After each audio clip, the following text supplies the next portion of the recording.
CM पद के लिए आपस में भिड़े पवार और संजय राउत। क्या चुनाव से पहले तितर-बितर हो जाएगी महाविकास अघाड़ी?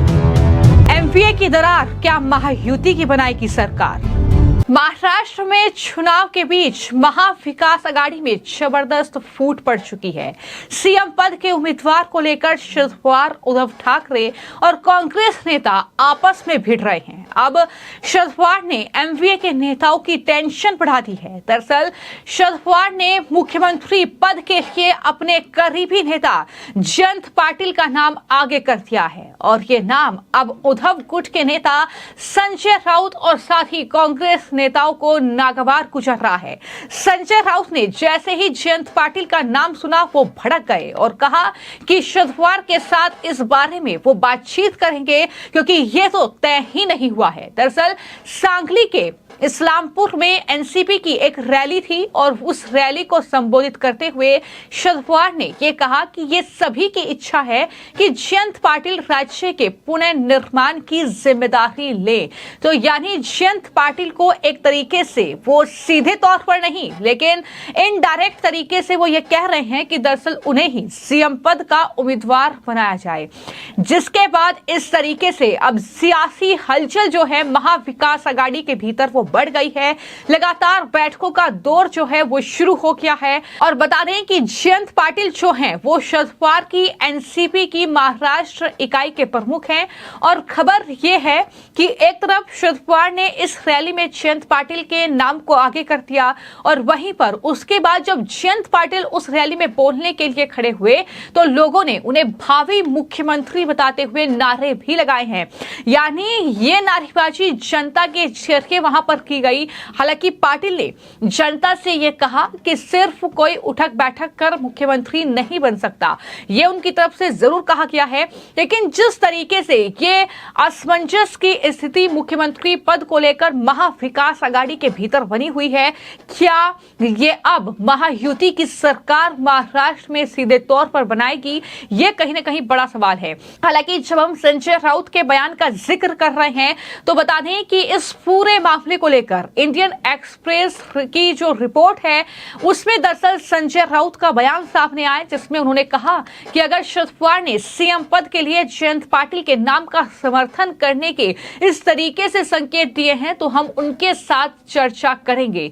संजय राउत ने यह भी कहा कि पवार ने ऐसा हालांकि कोई संकेत हमें दिए नहीं है, लेकिन संजय राउत किस तरीके से भड़के हैं और किस तरीके से उन्होंने शरद पवार उनकी पार्टी के नेताओं को भी नहीं बख्शा है। उन्होंने कहा कि कुछ समय पहले उन्होंने पार्टी में अहम पद के लिए रोहित पवार का नाम सुझाया था और हालांकि एक पार्टी में दो मुख्यमंत्री नहीं हो सकते, यह संजय राउत का बयान है और वो कह रही हैं कि सीएम पद के लिए सुप्रिया सुले के नाम की चर्चा तो हमेशा से होती है, जितेंद्र आव्हाड के नाम पर भी चर्चा लगातार हो रही है।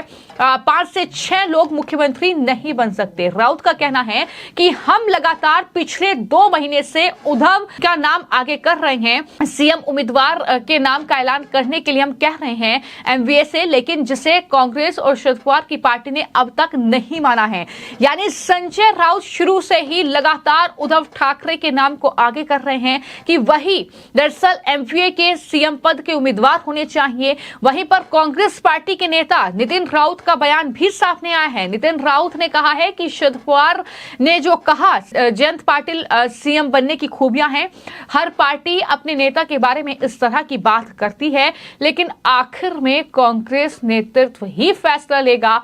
ये बयान है कांग्रेस पार्टी के नेता का।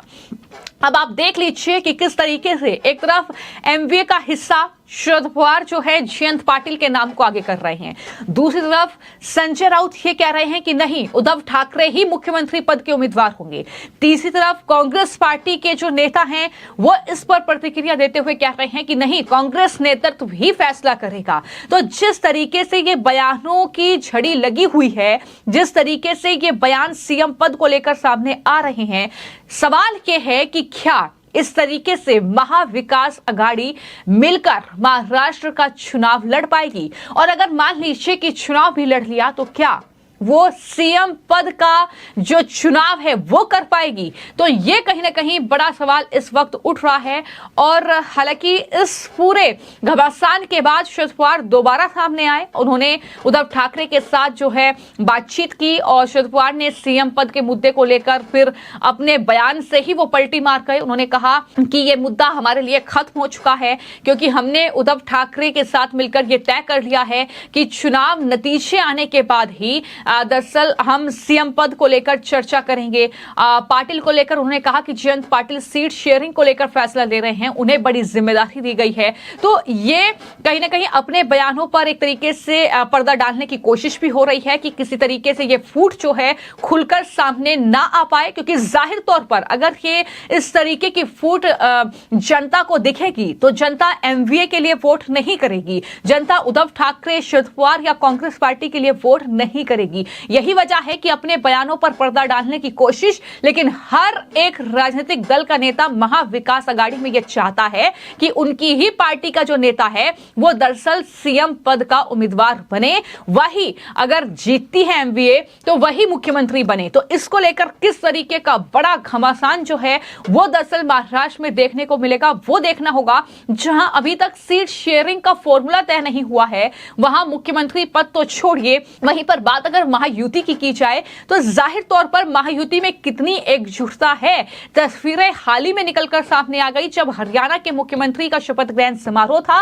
वहां पर शिंदे भी पहुंचे, वहां पर फडणवीस भी पहुंचे, वहां पर अजित पवार भी थे। उसके बाद एनडीए की मीटिंग में भी इन तीनों नेताओं ने हिस्सा लिया, प्रधानमंत्री नरेंद्र मोदी से मुलाकात की, अमित शाह से इनकी मुलाकात हुई। तो इस तरीके से कहीं ना कहीं जो अंतर है वो साफ तौर पर नजर आता है। लेकिन जिस तरीके से संजय राउत के बयान हैं, जिस तरीके से नाना पटोले की प्रेस कॉन्फ्रेंस हो रही है, वहां पर वो लगातार कह रहे हैं कि हम तय करेंगे कि आखिर मुख्यमंत्री कौन होगा। तो कुल मिलाकर इस तरीके से ये महाराष्ट्र में जैसे जैसे मतदान की तारीख करीब आ रही है, अभी तक उम्मीदवारों की घोषणा नहीं हुई है, अभी तक तो सीट शेयरिंग का फॉर्मूला भी महाविकास आघाड़ी में नहीं निकला है। और इस तरीके का ये जो तांडव है कहीं ना कहीं महाविकास आघाड़ी में वो फिलहाल देखने को मिल रहा है।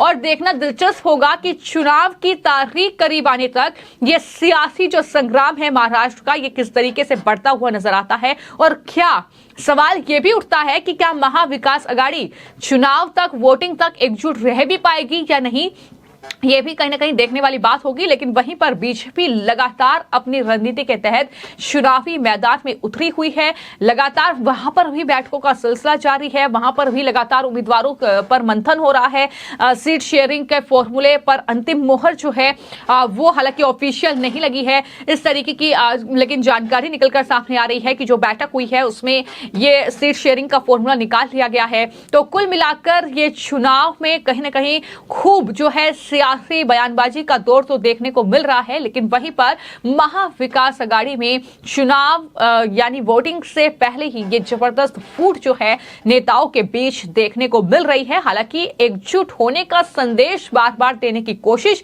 लेकिन इन सब के बीच जो बयान सामने आ रहे हैं, जो तस्वीरें निकलकर सामने आ रही है, जब वहां पर शरद पवार कहते हैं कि जयंत पाटिल को जो है वो महाराष्ट्र के पुनर्निर्माण की जिम्मेदारी सौंपी जानी चाहिए, तो उसका मतलब साफ है कि वो उन्हें मुख्यमंत्री पद के लिए आगे कर रहे हैं। लेकिन वहीं पर उद्धव ठाकरे जो है वो संजय राउत जो है उनका नाम सुझा रहे हैं। तो कुल मिलाकर ये जो सियासी संग्राम है महाराष्ट्र का, ये कहां जाकर थमेगा और इस तरीके से जो बयानबाजी महाविकास आघाड़ी के भीतर हो रही है उसका क्या अंजाम जो है वो दरअसल महाविकास आघाड़ी को भुगतना पड़ेगा, ये कहीं ना कहीं देखने वाली बात होगी। फिलहाल महाराष्ट्र में जिस तरीके से ये बयानबाजी चल रही है, महाविकास आघाड़ी में कौन होना चाहिए सीएम पद का उम्मीदवार, या क्या आपको लगता है कि यह सीएम पद को लेकर ही जो घमासान है यही महाविकास आघाड़ी को डुबाने का काम महाराष्ट्र में करेगा? अपनी राय जरूर साझा करिएगा। धन्यवाद।